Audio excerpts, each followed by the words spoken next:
بسم الله الرحمن الرحيم. الحمد لله رب العالمين، وبه نستعين على أمور الدنيا والدين، وصلى الله وسلم على نبي الهدى ورحمته وعلى أهله وصحبه وسلم تسليما كثيرا. يا رب سمعت روحي هندما موتمان الدمات الدنيا قبما شارمون علمو موتوتين هندما موتمان شارمني توكج ربما موتمان شارمني توكج ربما. يا رب جل كوني كينيا بيه تنرى ظالم موسفت الدنيا تنرى ديني كبل سوف قويا مررى halkanii guyyaa rafan isa malarraa halkanii guyyaa rafan isa malarraa.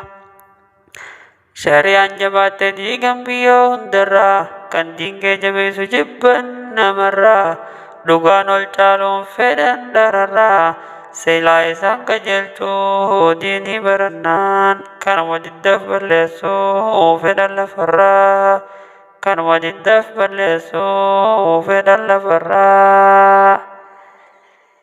Zaalimni maraa diinumaaf badii hawwanii nama diina jabeessu maraa jibbanii maqaa isaa mallee itti moggaasanii nama badaa jechuun ibsanii akka inni gaarii ta'e namarraa dhoksanii akka inni gaarii ta'e namarraa dhoksanii. Islaama irraa kan maqaa himatee fuudhanii barumsa diinii faalleessu gurra guutanii zinaa dalagaa jedhanii kondomii fuudhanii kana barsiisaa inni biyyarra shuumanii kana barsiisaa inni biyyarra shuumanii.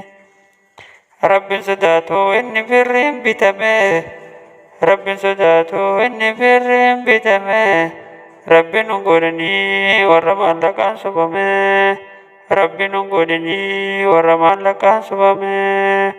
يا حي يا قيوم برحمتك أستغيث أصلح لي شأني ولا تكلني إلى نفسي طرفة عين.